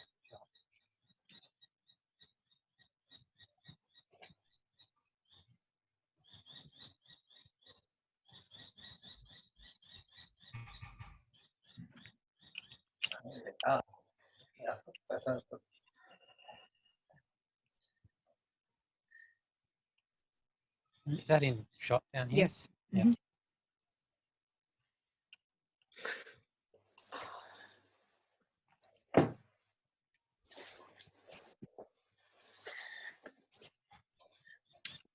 All right. What do you reckon about this? Do everything up. What did you do to that anchor? What did I do to it? Yeah, well, what's that master point there? Okay, let me show you more clearly what it is. So there is a overhand knot just tied in the sling. Yeah. And then one strand from each leg has been clipped so that the carabiner crosses the knot. Oh. I'm going to let you guys argue amongst yourselves. Oh, what did you want us to do? Like work Well, out? is this any good? Would you use it? What do you reckon? Maybe evaluate it with SERENE. Maybe just see what you think about it. Can you move the anchor side to side so we can see if it is equalized or? Well, let's just say that's the direction of force there. So I'll just hold it there. So maybe we're top belaying someone, and we're just bringing them up now. It's a huge extension, isn't it? Is it? Is it? Yeah. Let's test that. Oh, it doesn't. Sorry. I didn't see. No, that's okay. That's exactly why I gave you this interesting. Okay. That's interesting.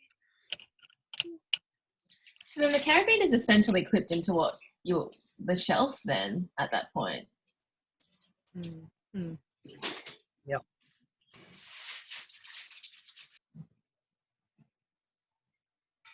Well, I guess it's redundant. It's strong. It's redundant. Now the problem is it equalized? Yeah. That's why I wanted you to move it side to side, James. But remember, with a regular overhand knot type anchor, it's static. So if you think of this as a static anchor, I Okay. mean, if I did this, then it's not obviously equalized, but Yeah. then neither would our basic anchor be equalized either. Interesting. I'm not sure how much load that overhand knot can take if one side fails, and like for example, if right side two strands, let's say they cut from like a abrasion or something, Like then here, if I'm not sure how much load that will take to untie that overhand knot. Like just if you so pull. that would essentially be like an EDK, essentially, I imagine. European death knot. Yeah. So as long as you had a reasonable amount of tail, it should be fine. If it snapped here, you'd be fine. If it snapped close to the knot, maybe not. Who knows? So, okay, so we got the S, serene, strong. It's equalized. It's redundant. It's efficient. And there's no extension. So going through all that, I'd say it's a bomber anchor. And in fact, I've never used it, but apparently some people do use this, apparently in mountaineering in Europe. So, yeah. What's It's it called? usable. Sorry? What's it called? The name? I'm not sure. Yeah. Yeah. There's a lot of videos on them on that one. There's another variation too with a girth hitch or something. I can't remember now. I looked them all Oh, up. yeah, I've seen that one too, and that one scares me. Yeah. I mean, there's so many variations. My view is just know one or two that work. Keep it simple. Otherwise, you'll forget when you're halfway up the mountain. Yeah, I would definitely agree with that. But it is good to just sort of know what's out there as well, especially if you come across it. Yeah. Well, particularly if you come across a climbing partner who's using them, you've got to figure out yourself whether you think it's safe. Yeah. So in that It's case, amazing what this people one is do. good. That's right, James? Yep. It's used and it's good. So I think this is the one you were just referring to. Yeah, I've seen that one too, but Yeah, That's the scary one. I had a big argument with someone about this one once, and I don't think we settled it, but I know that it's used in Germany quite a bit, maybe elsewhere. To me, it looks like it would slide in a failure, but apparently it doesn't. it doesn't. But, Yeah. Yeah, but I've never used it. Do you know if Hannah uses it? Yeah, I think Hannah uses it. Well, actually, I don't think Hannah uses it. I think Hannah knows about it from her mountaineering experience. So it's basically a girth hitch as a master point. Yeah, it's primarily used when there's more. Just undo the right hand side, then give it a big yank. Undo the right hand side, give it a big yank, like you're falling off a cliff. See if it loosens.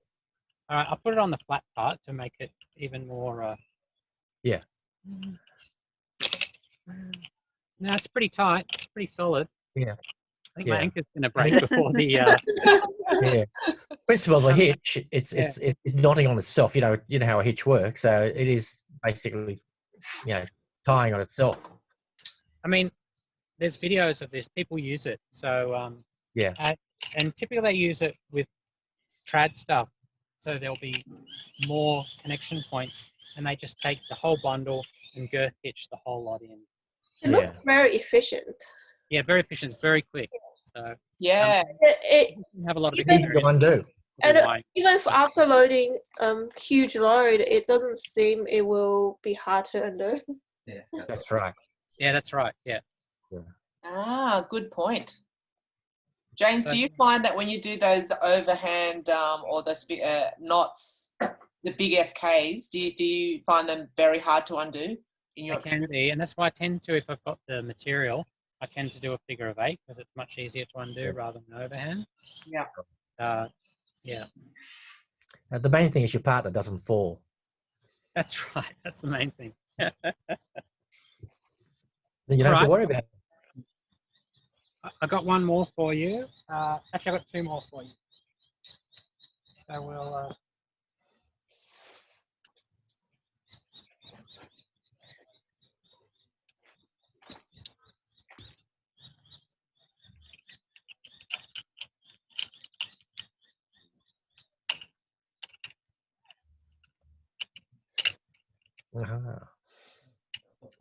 It's just good to think about some of these things, even if you're not going to add them to something you regularly use.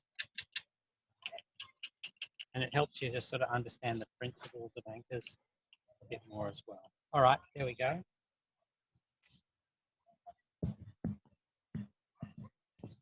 I like it.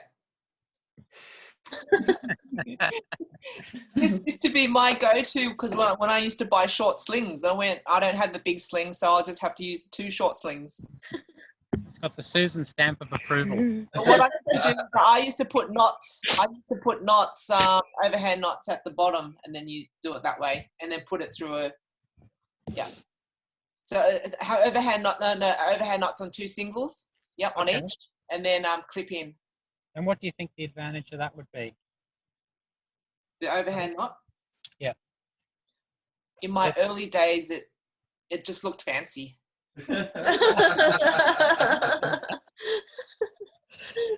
Like, yeah, she knows what she's doing. Does it add anything, do you think? So let's do our little mnemonic on this one. What do you reckon? Strong. Yep. Yep. Equalize. Yep. Yeah. Now, this is the interesting bit. The one disadvantage. In one direction. This one. Yeah, in one direction. It's equalized if everything's equal, but it's quite difficult to actually to do the equalization. So if it was like over here, the direction of force, how would I equalize this? With a knot? With a knot, exactly. And you can see now it's gone from being extremely fast to being a little bit sort of fiddly and difficult. But it's quite common that you'd only have, you know, this might be the only gear you've got. So now I'm equalized for this direction. All right, so equalized, yep. Next. Redundant. Efficient. No No extension. extendable. Yeah, so it's pretty good too. Yay! Yeah. The You biggest weren't thinking that. advantage is just the equalizability of it. It can be hard to equalize. Yeah. Yep. All But right. then, James, if you had 2 short slings and it was all a horizontal anchor, you could just definitely do a big knot in the middle, and that would be a master point. That would be good. Yeah, you could. You could. Just sometimes you're not going to, like, I can totally do that with this one. Yeah. But I just wanted to show you a scenario where you can do that. So sometimes I have been in circumstances where I've forgotten the anchor from my partner when I've been on a multi-pitch or something. I get up there and the bolts are really far apart. And so I've had to strip down a couple of Alpine quick draws and use those to make the anchor. You know, so if it was something like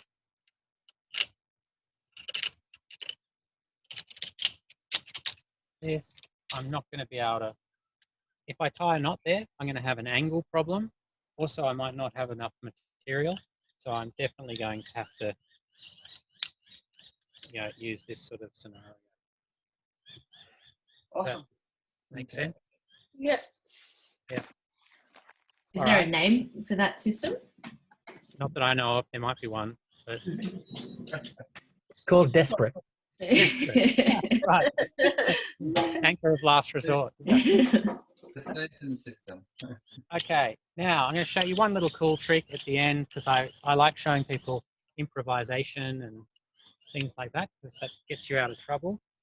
Let's say you got to the top of a climb, you've got the bolts, but you haven't got any carabiners for some reason. You knocked your anchor behind, but maybe you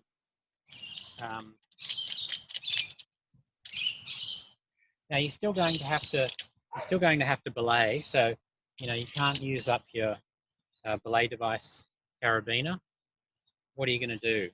How can I use this sling? Any ideas? I can connect this sling up to these anchor points and make myself something that will work. Can you thread the sling through the bolts? But bring it down, don't go across, but Bring it down. and then put it through. Clove Hitch? Yeah, something. Can you do kill the So keep going. What was it? John? Was it John? You ran out of steam? Put it through.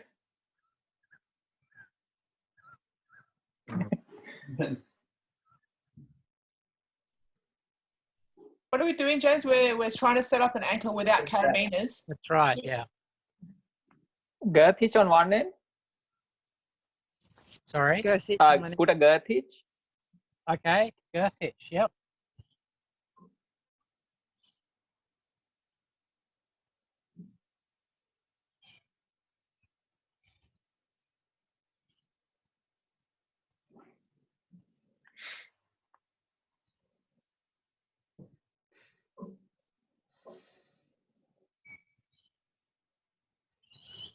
Sorry, I've just got my stitching in the wrong spot. Yep. Okay, girth hitch on there. I'm trying to think of a knot to put it on the other side. I'll give you guys a hint. This bit was correct so far. So you don't Okay, good. Can you clove hitch the other? No. No? Clove Because hitch. it's closed in. You It's can put a past the knot, third. like what would do? Okay, attach the other end to the other anchor. Magic, magic. That was a trick question, James. You thought I'd tell you. Without it. Okay, through the other balls, the Really other. on the bolt? Okay.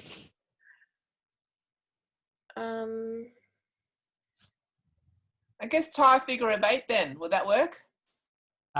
Where do I tie it?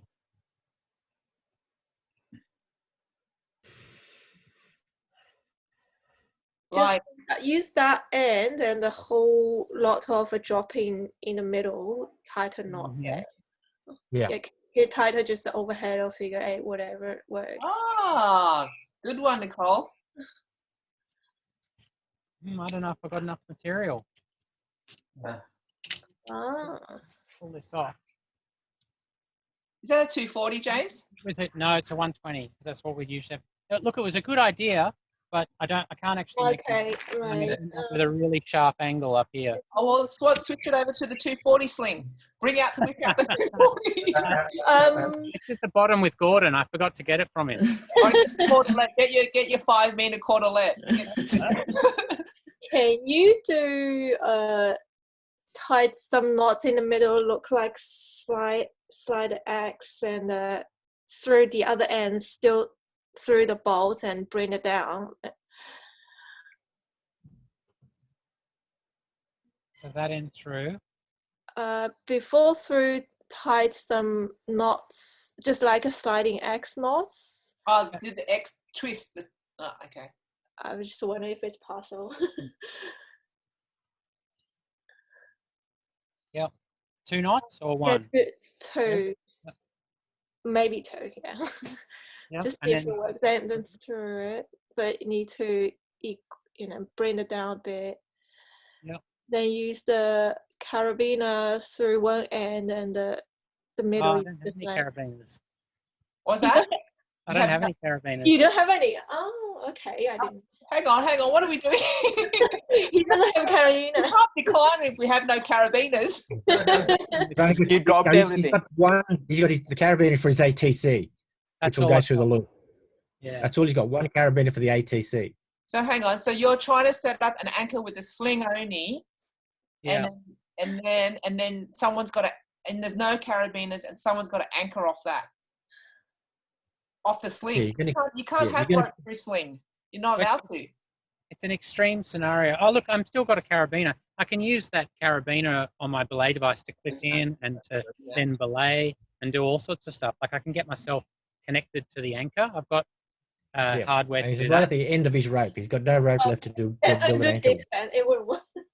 Could you thread your carabiner through the middle and that little loopy He hanging bit? don't have carabiner. No, but that carabiner he's connected. Actually, look, you might be able to do that. It might work. Let's assume, maybe you could do something like that. Interesting solution. I'd have to think that one through to work it out. But, It would work. so it would.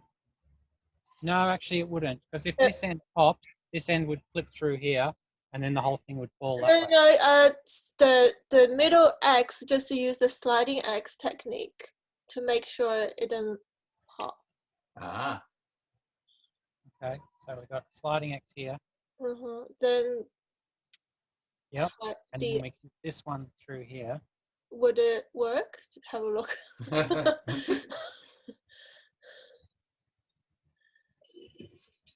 So if that goes, we're still there. Yeah. Yeah. If that one goes, yeah, look, I think that might actually work. That's Oh, not done, the- Nicole. That's not bad. That's not bad. And then I can have my device on there. Yeah. All right. I think that's a possible solution, actually. Maybe not perfect. But it worked. No, but it's a good bit of We information. survived. And, you know, we went through the problem solving and we assessed it and seemed to stack up. I'll give you another solution. Can I ask if you're doing that, is it good just to unclip one to see, like, actually physically test both the bolts blowing? Totally. That's in fact what I just did then, as I Yeah. tested what happens if this one comes undone, just to make sure that Yeah. you know I was still inside the loop and that it was going to hold. So yeah, especially when you're doing something that you're not familiar with or is unusual, run the scenarios. Okay. You know, it's like a You can do extended that with the German way as well. Yeah. Yeah. But So test if you're doing something unfamiliar, test the scenarios with both going, even if you have to like let it go, take one off and check. yeah. I mean, obviously it's a bit hard to do with the girth hitch because you have to, Yeah. you know, but think about what's going to happen. At least run through it in your head. So. oh, it's Right. I'll show you, we're losing the light here, so I'll show you the final one I was going to do. Mhm. So I was going to girth hitch it to this one, and then I would use a retraced Alpine Butterfly to connect into the other knot. So what I'm going to do there is Oh, the Alpine. Forgot Yeah. about that one. I'm going to put a loop in here. Now that's actually just an overhand knot, basically. I'm going to move it up here a little bit, so we've got plenty to play with. I'm going to thread this one through here, and then this is where the magic of the retrace comes in. So I'll go back down through here. Look at which direction this wing of the Alpine is going, and we want to match that one. So I'm going to wrap around here. I'm going to come back down through here and through that wing that I created. It's a little bit hard to see because it's two strands. I'm just going to feed a bit more. Is this similar as webbing? Sorry? You know the webbing, that thing. If you had webbing, it'd be a lot easier because you could just create something and then tie it together with a water knot. But I don't have any webbing. I've just got a sling. So Okay. I'm just going to that through. Oh, what you mean? See my face. Right. So I don't know if you can see that knot there. Let me see if I can just dress it a little better so it's a little clearer. So that's the loop of the Alpine Butterfly. That's the two. So if you imagine it was on a piece of rope, and that's the other side where it crosses over. Can you see? Yeah. Yep. And then you equalize it. So at the moment it's equalized for that direction. So if I want to just shift it that way a little bit, I'm going to move the knot around there, take a bit more into that leg there, and then I've shifted it. And then I've got my master point there. Ah, so you use the loop of one of the legs of the Alpines as the master point. No, this is because the whole thing is a loop, the sling, that's essentially like one piece coming out of it. So the loop of the Alpine is this one, and see how it's got double threads. Yeah, that's the main head. Yeah. And this is the two sort of pieces that come out the bottom. So normally the knot would look like that. Yeah, that's right. So using one of the legs as the Alpine, as the master point. Yes. Yeah, and the loop is one of the legs. That's clever. There you go. Yeah. Have you ever been in a situation where you've had to use that before, James? Not this exact one, but we actually were forced to incorporate additional pieces when I did my ACIA cert. So that's why I know this one. Right. Okay. Yeah. So you basically just trace the knot, not conventional knot. So it's a Alpine Butterfly, but you put a... Do you want me to do that again? Because it's quite a useful thing. Yeah, that'd be good. Yeah, to that would see. be good. What we normally do with the Alpine Butterfly is we clip something into the loop, whereas if you have to go through something that you can't, so take it all apart. Have everyone got a clear view there? Yeah. Okay. So even though I've got 2 strands here, just think of this as 1 strand. So just like 1 piece of rope. So I'm putting a loop into it and bringing that through. So that's your standard overhand knot. Yeah. Okay. Mhm. I've got, and this actually creates, it might give you a bit more insight into how an Alpine Butterfly works as well. Yeah. Just try and dress it better so you can see what's going on. Okay, that's more like a, yeah. So then I take that tail, pass it through, and this is where we start the retrace part. So we come back down through there. Then I wrap this all the way around the other side like that. What's that one? So it's just going from the back. Yeah. Around the back, it could be the front depending on which way you tied it. You've just got to match what this is going to be one of the wings of the Alpine Butterfly. So you just got to match that one. So I come round and you can see this one here in my left hand is going to be the wing on the other side. So I bring this tail around, I go back down through that loop where the 2 strands of the loop, and then through this wing that I've created. Cool. And then tighten that up, and you can just sort of dress it so it looks more like the knot that you're familiar with, and then you can assess it. I've got my crossovers, my 2 wings are on the same side. If I flip it over, I can see that those 2 are kind of parallel to each other. It's a little harder to assess because it's a sling and it's doubled over, but yeah, that's my Alpine Butterfly, and then I've got a nice loop here, which is created from That's the loop. fantastic. Thank you so much for that trick. No worries. So fancy. I always like to give you one good trick on these things. So, It's a treat, mate. Thank you. no worries at all. And typical James workshop. Here we are. In the dark. Typical James adventure. Thank you so much. Just a quick poll. Is it, now that things are opening up a bit more, is it worth doing any more of these online things, or what's people's vibe on it? There's still a couple of us who are happy staying at home. We don't want to go out yet. Okay. I think anyway we have to wait till Activate UCS says like go ahead, right? So Yeah, we can't run club trips yet, but I know people are able to go out and climb and. I'm keen. Okay, I have an interesting question I have been thinking. So, lead climbing, we quite often bite a rope, but in current situation, biting a rope if with not same household people climbing together, not me and John. So Biting the rope, you mean like? Yeah, well, before clipping, it's quite often. That's a good. Yeah, is there anything, because you have been climbing, is there anything we can avoid doing that, because it may not be too hygienic in the current situation?